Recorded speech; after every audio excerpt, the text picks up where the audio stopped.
Let's take a trip to examine this common basis of life, a voyage to investigate the molecular machinery at the heart of life on Earth, a journey to the nucleus of the cell. First, we need a cell. I have trillions. I can afford to donate a few.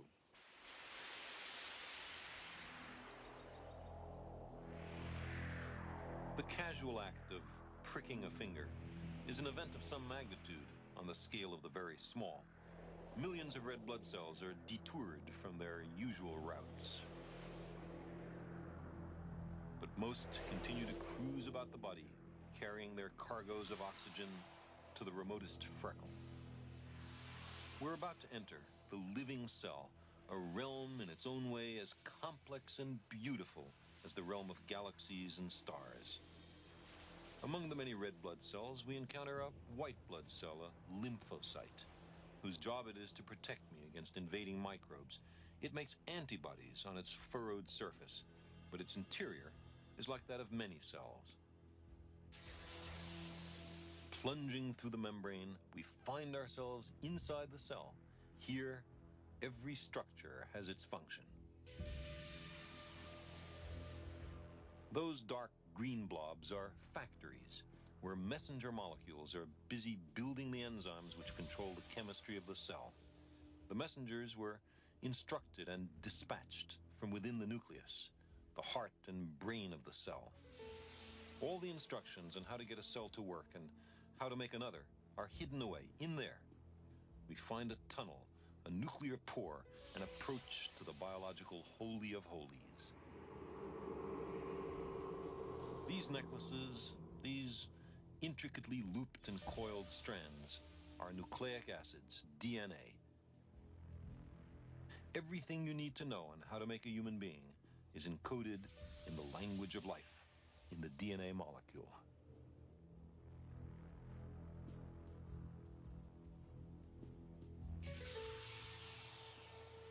This is the DNA double helix, a machine with about 100 billion moving parts, called atoms. There are as many atoms in one molecule of DNA as there are stars in a typical galaxy.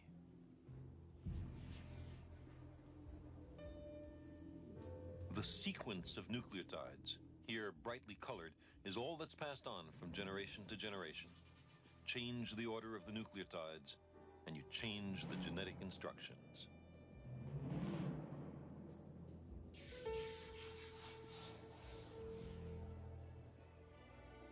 DNA must replicate itself with extreme fidelity. The reproduction of a DNA molecule begins by separating the two helices. This is accomplished by an unwinding enzyme. Like some precision tool, this enzyme, shown in blue, breaks the chemical bonds that connect the nucleotides and bind the two helices of DNA together. The enzyme works its way down the molecule, unzipping DNA as it goes. Each helix copies the other, supervised by special enzymes. The organic soup inside the nucleus contains many free nucleotides. The enzyme recognizes an approaching nucleotide and clicks it into place, reproducing another rung in the double helix. When the DNA is replicating in one of your cells, a few dozen nucleotides are added every second. Thousands of these enzymes may be working on a given DNA molecule.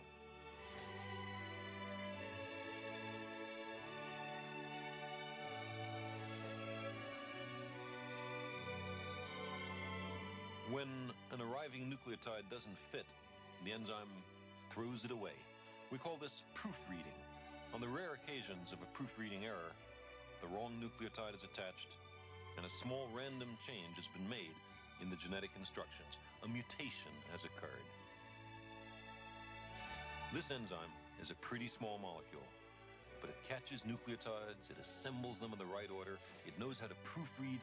It's responsible in the most fundamental way for the reproduction of every cell and every being on Earth.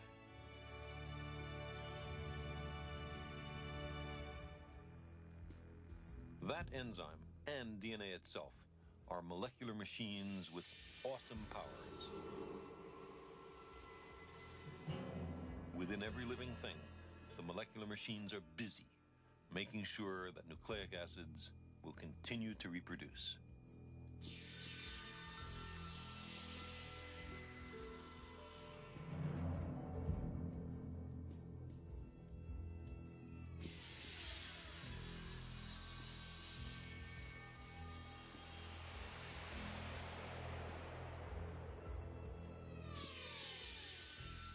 A minor cut in my skin sounds a local alarm, and the blood spins a complex net of strong fibers to form a clot and staunch the flow of blood.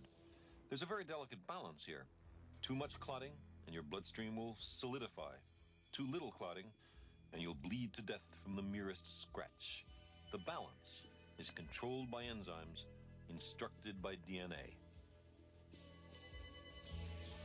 Down here, there's also a kind of sanitation squad comprised of white blood cells that swings into action, surrounds invading bacteria, and ravenously consumes them. This mopping up operation is another part of the healing process, again, controlled by DNA. These cells are parts of us, but how alien they seem.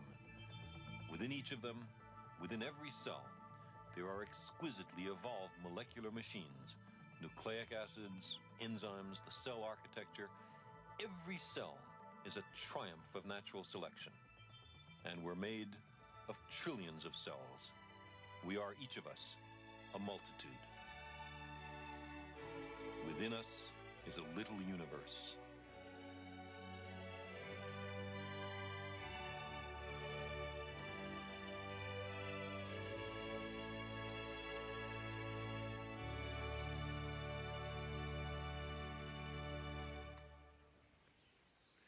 Human DNA is a coiled ladder, 1 billion nucleotides long.